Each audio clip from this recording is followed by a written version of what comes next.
terms of seniors, they should come in and get their hearing checked at least once a year. Absolutely. The reason for that is hearing loss has a lot of issues that kind of come up with it.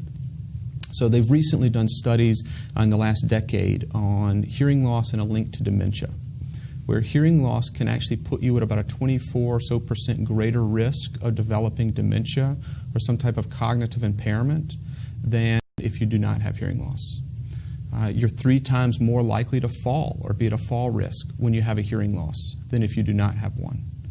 And patients will often have issues where they feel socially isolated or fatigued with the hearing loss. So hearing loss creates a real health concern for those patients. There's even been a study recently where they went back and looked at, did this patient have hearing loss, did they not? And the patients with hearing loss, even a mild hearing loss, put them at a greater risk of ending up in the hospital that year than if they did not have hearing loss. Now, that doesn't mean that having hearing loss is a hospitalization, but you are at a greater risk of potentially ending up in a hospital as a factor of a hearing loss than when you have normal hearing. You know, that was interesting. You talked about hearing loss and developing Alzheimer's. It's interesting that, you know, that has a correlation there, because as we see in our society, more and more individuals at such a young age are starting to develop Alzheimer's. Absolutely. It's been a huge area of study within the field of audiology in the last decade. And we had to be cautious. I've seen some advertisements where hearing loss causes Alzheimer's or causes dementia. And that's still not the case. They haven't linked it to that degree, but it does seem to put you at a greater risk of developing it.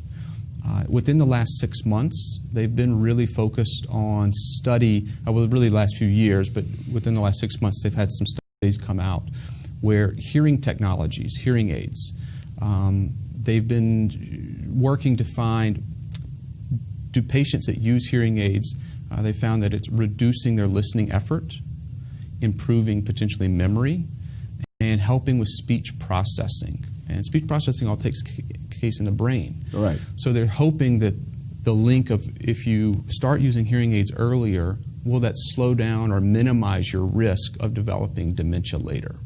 So that's why it's so important to do that early intervention, that early diagnosis of the hearing loss, so that if there is a hearing loss present, even if it's mild, that we can go ahead and intervene and start with hearing amplification early to hopefully minimize any potential risk of cognitive impairment later. Okay. Now, how can our audience contact you? Certainly.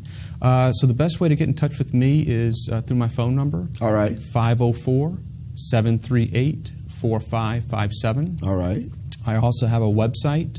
It's www.accessiblehearingaids.com. Okay. So it's accessiblehearingaids.com. All right. And well, it's up on the screen, and we'll have that phone number so people can call you.